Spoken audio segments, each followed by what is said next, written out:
इतिहास। भारत का इतिहास अपने आप में एक वृहद विषय है और सारे परीक्षाओं में इससे संबंधित प्रश्न पूछे जाते हैं, चाहे वह प्राचीन इतिहास हो, मध्यकालीन हो या फिर आधुनिक इतिहास हो। आपको इतिहास के बारे में जानकारी कम से कम उन मुद्दों पर ज़रूर होनी चाहिए जो एक प्रतियोगी परीक्षा की दृष्टि से महत्वपूर्ण होते हैं। नमस्कार, आप देख रहे हैं ज़ीरो पीरियड। ज़ीरो पीरियड में आज इतिहास पर हम कुछ बातें करेंगे जो छत्तीसगढ़ लोक सेवा आयोग, छत्तीसगढ़ व्यापम और बस्तर की कनिष्ठ सेवा चयन बोर्ड, ये तीनों परीक्षाओं के दृष्टिगत रखते हुए कुछ प्रमुख प्रश्नों का संकलन है। इस वीडियो में हम एक एक करके कुछ प्रश्न लेंगे, प्रश्न पर आधारित 4 विकल्प लेंगे। चारों विकल्पों के आधार पर प्रश्न की पूरी तरह से शल्य क्रिया करेंगे, पोस्टमार्टम करेंगे, ताकि हम ये समझ पाएं कि इस प्रश्न से जुड़ते हुए कितने प्रश्न या किस तरह के और प्रश्न बनाए जा सकते हैं। आइए समय गंवाए बिना हम शुरुआत करते हैं आज के पहले प्रश्न से। पहला प्रश्न ये कहता है कि मौर्य प्रशासन में रिपोर्टरों को क्या कहा जाता है। आप अगर मौर्य प्रशासन के बारे में जानते हैं या उसके बारे में पढ़ रखा है तो आपको ये 4 उपलब्ध विकल्पों में से एक विकल्प को चुनना है। ऑप्शन ए है नागरिक, ऑप्शन 2 बी है प्रतिवेदक, ऑप्शन सी है राजुक और ऑप्शन डी है युक्त। अगर आपने सोच लिया हो, प्रश्न का उत्तर समझ लिया हो, तो आप अपने हिसाब से टिक लगा सकते हैं। मैं अगर आपको बताऊं तो इसका सही उत्तर आता है ऑप्शन बी प्रतिवेदक। दरअसल क्या होता था कि मौर्य प्रशासन में स्थानीय स्तर के उन अधिकारियों की भूमिका अधिक महत्वपूर्ण थी जो केंद्रीय शासन और स्थानीय शासन मतलब सेंट्रल और लोकल, इन दोनों के बीच में एक रिलेशन का काम करता था। पुलिसानी युक्त की तरह का निम्न अधिकारी होता था और वह जनमत की सूचना राजा को देता था। छठे वृहत शिलालेख को अगर हम पढ़ें तो उसमें इस शब्द का उल्लेख आता है जिसे कहा जाता है प्रतिवेदिका या प्रतिवेदक। ये शब्द का उल्लेख आता है छठवें वृहत शिलालेख में, जो ये बताता है कि कानून व्यवस्था के बारे में रिपोर्ट करने का ये काम करता था यह पदधारी, प्रतिवेदक या प्रतिवेदिका। और इसको इतनी छूट थी कि वो कभी भी राजा से मिल सकता था। तो रिपोर्ट देने वाला जो व्यक्ति है वो वहां पर प्रतिवेदक कहलाता था। मौर्य प्रशासन में अगर आप मौर्य प्रशासन को गंभीरता से पढ़ेंगे तो बहुत सारे ऐसे शब्दावली मिलेंगे जो तत्कालीन प्रशासन में उपयोग किए जाते थे और लोगों को उस नामों से पुकारा जाता था। अगला प्रश्न देखते हैं, हड़प नीति किसने लागू की थी। आपको हड़प नीति किसने लागू की, उस व्यक्ति का, उस लॉर्ड का या उस प्रशासक का नाम बताना है। ऑप्शन है आपके पास Lord Canning, Lord Curzon, Lord Wellesley और लॉर्ड डलहौजी। ये 4 नाम आपके पास है। आपको इन्हीं में से एक ऑप्शन चूज करना है।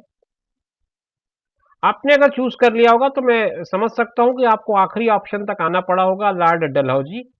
लॉर्ड डलहौजी जो है वो हड़प नीति का एक तरह से प्रणेता था और लागू करने वाला शासक था, एक तरह से कहें। 1848 में ये आया इंडिया, लॉर्ड डलहौजी। अगर मैं इसका नाम लिखूं तो लॉर्ड डलहौजी 1848 में आया। 48 में आने के बाद इसने क्या किया कि अंग्रेजी शासन के लिए सीमाओं का विस्तार करना चालू किया इसने, और सीमाओं का विस्तार करने के लिए इसने कुछ अपनी तरह से नीतियां बनाई।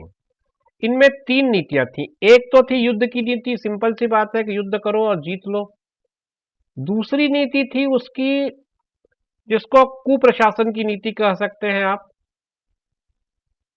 और ये क्या करता था कि अड़ोस पड़ोस के राज्यों में ये आरोप लगाकर कि प्रशासन सही नहीं चल रहा है, उसके आधार पर कब्जा कर लेता था और ये इस तरह से अंग्रेजी सीमा का विस्तार करता था। तीसरी जो नीति थी जिसे हड़प नीति कह सकते हैं आप, इसके 2-3 नाम हैं। एक नाम इसमें व्यपगत का सिद्धांत भी कहा जाता है, व्यपगत। आप ये शब्दों को जरूर नोट कर लें।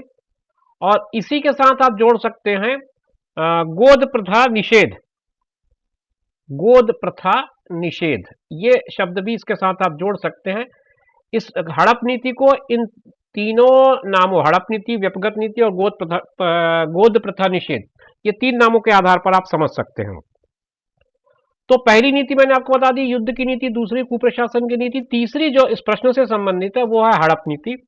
हड़प नीति में क्या करता था ये कि जिन शासकों के उत्तराधिकारी नहीं होते थे, मतलब जो राजा है उसका कोई बेटा नहीं है, तो उत्तराधिकारी नहीं होते थे, तो वे किसी दूसरे पुत्र को या किसी दूसरे बच्चे को या किसी दूसरे की संतान को गोद नहीं ले सकते थे। गोद नहीं ले सकते थे, जिससे होता यह था कि उनका जो राज्य है वो अंग्रेजों के कब्जे में चला जाता था। तो इसी नीति को लागू करने के लिए डलहौजी ने सभी भारतीय राज्यों और रियासतों को 3 श्रेणी में विभाजित कर लिया था: अधीनस्थ, आश्रित और स्वतंत्र। तो कुल मिलाकर के प्रश्न के उत्तर में अगर आप जाएं तो लॉर्ड डलहौजी इसका उत्तर है, और हड़प नीति जो है उसी ने लागू की थी। अगला प्रश्न है, पंजाब में कूका आंदोलन का नेतृत्व किसने किया? यह बहुत प्रसिद्ध आंदोलन है पंजाब का, जिसे कूका आंदोलन कहा जाता है। आपको यह बताना है कि इस प्रसिद्ध आंदोलन का नेतृत्व किसने किया। ऑप्शंस आपके पास है राम सिंह, करतार सिंह, बलवंत सिंह और कुंवर सिंह। आपको केवल यह बताना है कि इनमें से किसने इस कूका आंदोलन का नेतृत्व किया था। मैं थोड़ी देर रुक गया था आपके प्रश्न का जवाब आप सोच पाए इसलिए, और इसका जो सही उत्तर है वो अगर आप जानना चाहें तो आपको मैं बताऊं कि कूका आंदोलन का नेतृत्व राम सिंह ने किया, जो ऑप्शन ए में दिया हुआ है। थोड़ी सी इसकी इतिहास और स्वरूप के बारे में अगर हम चर्चा करें तो मैं आपको बताऊं कि 1871-72 की बात होगी। ये 1871-72 इस समय का काल था। इसमें कूका लोगों ने, कूका मतलब इनको हम लोग कहते हैं नामधारी सिख, नामधारी सिखों ने ये विद्रोह किया था। एक तरह से सशस्त्र विद्रोह था, सशस्त्र विद्रोह था ये। और मूल इसका जो आंदोलन का जड़ था वो था अंग्रेजों द्वारा गायों की हत्या को बढ़ावा देने के विरोध में। तो आप ये तथ्यों को साथ में नोट करते चलें, गायों की हत्या के विरोध में अंग्रेज लोग जो गायों की हत्या करते थे उसके विरोध में नामधारी सिखों ने इस आंदोलन को चलाया था। उसका नेतृत्व किया था बालक सिंह और उनके अनुयायी गुरु राम सिंह ने। बालक सिंह का नाम इसमें नहीं है, बलवंत सिंह एक ऑप्शन दिया है, लेकिन बालक सिंह और उसके अनुयायी गुरु राम सिंह ने ये काम किया था। और उसने क्या किया कि पंजाब को, पूरे पंजाब को, पंजाब प्रांत को 22 पार्ट में बांट दिया। और 22 पार्ट में बांटने के बाद उन्होंने एक अपनी समांतर सरकार बना ली। 22 जिले में बांटा और एक अपनी समांतर सरकार बना ली, और इस तरह से इस विद्रोह को उन लोगों ने जन्म दिया। कूके वीरों की संख्या 7 लाख के ऊपर थी, अधूरी तैयारी हुई थी और यह विद्रोह भड़क गया, और इसी कारण ये विद्रोह को जल्दी ही दबा भी दिया गया। तो आपके प्रश्न के हिसाब से 2-3 चीजें इसमें और मिल गई जो आपको जान लेनी चाहिए। एक तो विद्रोह जो है वो सशस्त्र विद्रोह था। विद्रोह की अगर बुनियाद पूछी जाए तो गायों की हत्या का विरोध था। और आप चाह सकते हैं कि इसको किसने किया, तो कूका लोगों ने किया, नामधारी सिख थे राम सिंह जी और बालक सिंह, ये 2 नाम इस आंदोलन के साथ आप जोड़ सकते हैं।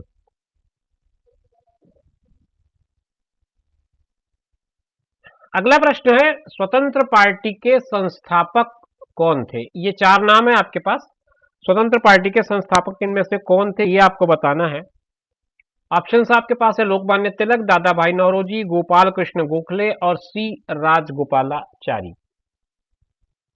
आपके इस प्रश्न का उत्तर आखिरी विकल्प में छिपा है, ऑप्शन डी इसका करेक्ट ऑप्शन है। स्वतंत्र पार्टी दरअसल भारतीय शास्त्रीय उदारवादी राजनीतिक दल थी। इसको हम कह सकते हैं शास्त्रीय राजनीतिक उदारवादी दल। इसकी जो स्थापना है वो 1959 में हुई, और 1959 से लेकर के 1974 तक ये अस्तित्व में रही, और इसकी स्थापना की थी सी राजगोपालाचारी ने।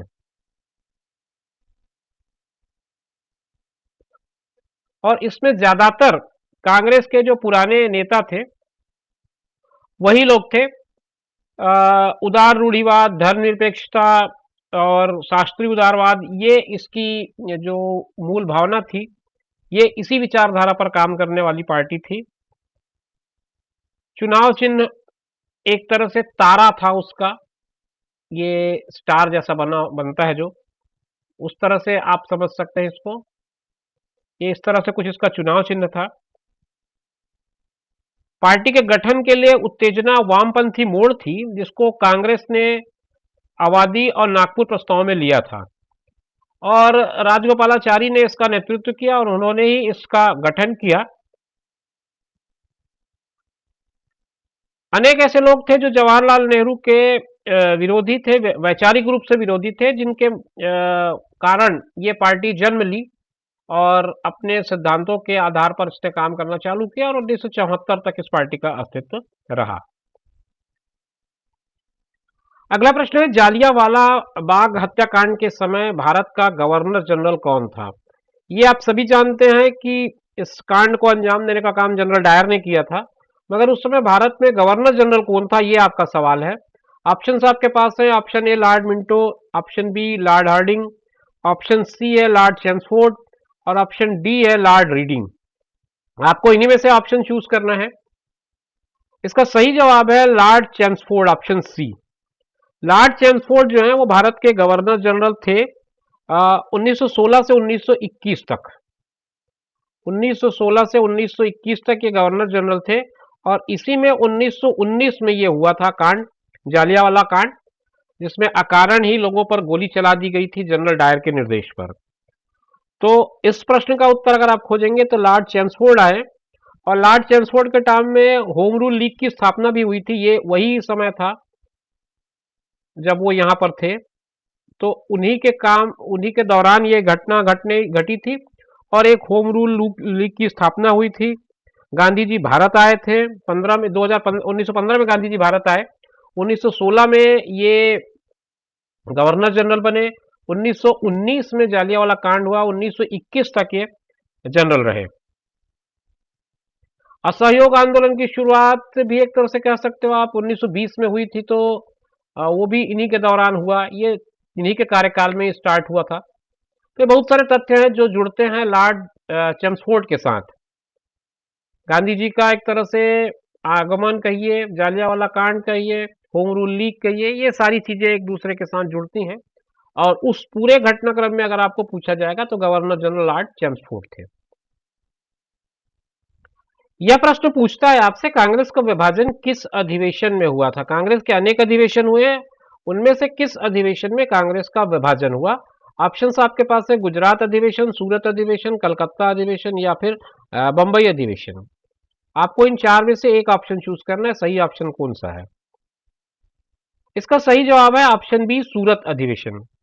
1907 में यह हुआ था। भारतीय राष्ट्रीय कांग्रेस का अधिवेशन सूरत में हुआ था, और सूरत के इस अधिवेशन में गरम दल और नरम दल, ये दो पार्ट में कांग्रेस जो है वो बट गई। कांग्रेस के दो पार्ट हो गए, एक पार्ट कहलाने लगा गरम दल, और एक हिस्सा जो है वो नरम दल हो गया। तो ये दो हिस्सों में कांग्रेस बट गया, और इसीलिए इसको सूरत विभाजन भी कहते हैं। अगर आपसे प्रश्न सूरत विभाजन के नाम पे आए तो भी आप समझ लीजिए आपसे किस संदर्भ की बात की जा रही है। और अगर इसकी अध्यक्षता की बात करें कि इस अधिवेशन की अध्यक्षता किसने की थी, तो अध्यक्षता की थी राज बिहारी बोस ने। राज बिहारी बोस ने सूरत अधिवेशन की अध्यक्षता की 1907 में, और यहीं पर कांग्रेस दो भाग में विभाजित हुई, नरम दल और गरम दल में। भारत की आजादी के समय यानी कि 1947 में भारतीय राष्ट्रीय कांग्रेस के अध्यक्ष कौन थे, ये अगले प्रश्न का भाव है। आपको पहचानना है जवाहरलाल नेहरू, जेबी कृपलानी, अब्दुल कलाम आजाद और राजेंद्र प्रसाद में से कौन सा ऑप्शन करेक्ट है, और उसे आपको टिक करना है। आपके लिए मैं बताता चलूं, इसका सही जवाब है जेबी कृपलानी, ऑप्शन बी। जब भारत आजाद हुआ, आजादी के समय यानी कि 1947 में कांग्रेस के अध्यक्ष थे जेबी कृपलानी। ये इसके अध्यक्ष थे कांग्रेस के, और 1948 में आजादी के तुरंत बाद 1948 में सीतारमैया यानी कि पट्टाभी सीतारमैया को ये पद दिया गया। पट्टाभी सीतारमैया ये बन गए अध्यक्ष। अब अगर और आगे थोड़ा सा जानना चाहें आप तो मैं बता दूं कि प्रधानमंत्री पद पे रहते हुए जवाहरलाल नेहरू, इंदिरा गांधी, राजीव गांधी और नरसिम्हा राव ये लोग ऐसे हैं जो प्रधानमंत्री भी रहे और कांग्रेस के अध्यक्ष भी रहेंगे एक ही समय में। और जब आजादी के 1947 की बात करें तो उस समय जेबी कृपलानी इसका सही जवाब होता है। ऑप्शन बी आपका करेक्ट ऑप्शन होगा। अगला प्रश्न यह है कि खिलाफत आंदोलन का नेतृत्व किसने किया। ये चार ऑप्शन हैं। हकीम अफजल अजमल खान। प्रश्न को थोड़ा सा समझने का प्रयास करें। खिलाफत आंदोलन का नेतृत्व किसने किया था। चार ऑप्शन है। हकीम अजमल खान, अली बंधु, हजरत मुहानी, मोहम्मद अली जिन्ना। ये आपके पास नाम है। अब इसमें आपको चूज करना है करेक्ट ऑप्शन। आपका ऑप्शन इसमें अली बंधु आएगा, ऑप्शन बी। लेकिन थोड़ी सी बात इसमें कंफ्यूजन की है। मुझे लगता है कि शायद हजरत मुहानी ऑप्शन इसमें नहीं देना चाहिए था। चलिए हम थोड़ा सा इसका तथ्यों पे बात कर लें ताकि आपके दिमाग में रहे बातें। खिलाफत समिति जो है ना 1999 में बनी, 1919 में बनी, 1919 में। और इसको बनाया अली बंधु थे, मौलाना अबुल कलाम आजाद थे, इसमें अजमल खान थे और हसरत मोहानी थे। तो हसरत मोहानी भी उसमें शामिल थे जिन्होंने खिलाफत समिति का निर्माण किया था। और इन्हीं के नेतृत्व में अखिल भारतीय खिलाफत समिति का गठन किया गया था ताकि ब्रिटिश सरकार जो है तुर्की के प्रति अपना रवैया बदले। देखो इसके साथ शब्द आप तथ्यों को नोट करते चलें। तुर्की के खिलाफ जो उनका स्टैंड था उसको बदलवाने के लिए, ब्रिटिश सरकार के स्टैंड को बदलवाने के लिए ये आंदोलन चालू किया गया था। और अगर दूसरे संदर्भों की बात करें तो नाम के आधार पर अगर पूछा जाता है, कुछ और संदर्भ मैंने तलाशे हैं तो उसमें कहा गया है कि खिलाफत आंदोलन का नेतृत्व तो अली बंधुओं ने किया। अब अली बंधुओं से मतलब क्या है, इसमें दो भाई थे, एक का नाम था मोहम्मद अली और दूसरे का नाम था शौकत अली। ये दो भाई उसमें प्रमुख थे। लेकिन खिलाफत समिति जो बनी उसमें हजरत मुहानी भी थे। मोहम्मद अली जिन्ना का नाम मुझे उसमें नहीं मिला है। तो खिलाफत आंदोलन का नेतृत्व अगर किया जाए किसने किया तो उसमें आप अली बंधु पे जाएंगे। हजरत मुहानी हालांकि उस समिति के साथ थे लेकिन नेतृत्वकर्ता में इनका दोनों का नाम आता है, अली बंधुओं का। संदर्भों के साथ इतिहास को समझना पड़ता है। बहुत बार आसपास के उत्तर आते हैं लेकिन जब परीक्षा की बात आती है तो हमें एप्रोप्रिएट आंसर पे जाना पड़ता है, इस बात का ध्यान रखें। अगला प्रश्न यानी कि इस वीडियो का आखिरी प्रश्न, पूना पैक्ट का संबंध किससे है। आपको ये चार ऑप्शन बताए गए हैं, उनमें से एक सही उत्तर को चूज करना है। पहला है दलित वर्ग से, दूसरा है हिंदू मुस्लिम एकता, तीसरा संविधान सुधार और आखिरी यानी कि डी ऑप्शन है शैक्षिक सुधार से। आपको बताना इनमें से कौन सा उत्तर सही है या कौन सा शब्द संबंध रखता है पूना पैक्ट से। ऑप्शन ए इसका करेक्ट ऑप्शन है, दलित वर्ग इसका सही उत्तर है। कुछ इतिहासकार इस दलित वर्ग से संबंधित समझौते को आरक्षण की शुरुआत मानते हैं। मैं थोड़ा सा तथ्यों पर अगर जाऊं तो बताऊं कि पूना पैक्ट या इसको पूना समझौता भी कहा जाता है। और ये समझौता जो हुआ था वो अंबेडकर और गांधी जी के बीच हुआ। अगर तिथि की बात करूं तो 24 सितंबर 1932 ये वो दिन था जब समझौता हुआ। इसे कम्युनल अवार्ड के संशोधन की अनुमति दी गई। इसमें हुआ यह था कि दलित वर्ग के लिए पृथक निर्वाचन मंडल को त्याग दिया गया, लेकिन दलित वर्ग के लिए आरक्षित सीटों की जो संख्या थी वो प्रांतीय विधानमंडल में 71 से बढ़ाकर 148 कर दिया गया। तो ये इसकी पृष्ठभूमि थी और इसे पूना समझौता के नाम पे जाना जाता है। 16 अगस्त 1932 को ये घोषणा की थी ब्रिटिश प्रधानमंत्री रैमजे मैकडोनल्ड ने सांप्रदायिक पंचायत की। तो उसी के बाद ये बातें शुरू हुई थी और ये पूना पैक्ट का अस्तित्व में आया था 24 सितंबर 1932 को। ये जेल में हुआ था, यरवदा जेल में, जब गांधी जी थे। यरवदा जेल, आजादी से पहले की बातें हैं सारी। यरवदा जेल में हुआ था ये समझौता, ये भी याद रखें, इस तथ्य को इसके साथ जोड़े। पूना समझौता या पूना पैक्ट यरवदा जेल में हुआ था। तो ये कुछ अच्छे प्रश्न थे, इतिहास से हमने खंगाल कर निकाले थे ताकि आपके काम आ सके। इसी तरह से कुछ प्रश्नों के साथ हम लगातार आपसे मिलते रहेंगे। आप देख रहे थे जीरो पीरियड। उम्मीद करता हूं कि आपको ये वीडियो पसंद आया होगा, और अगर आपको पसंद आता है या नहीं भी पसंद आता है तो मेरी गुजारिश है कि आप कमेंट में इन बातों को जरूर लिखें, या आप किस तरह के और प्रश्नों की उम्मीद रखते हैं, कौन से तरह की बातें हैं जो आप चाहते हैं कि चैनल पर हम करें। तो उस हिसाब से चैनल को एक रूप दिया जा सकेगा और उस हिसाब से प्रश्नों का संयोजन किया जा सकेगा।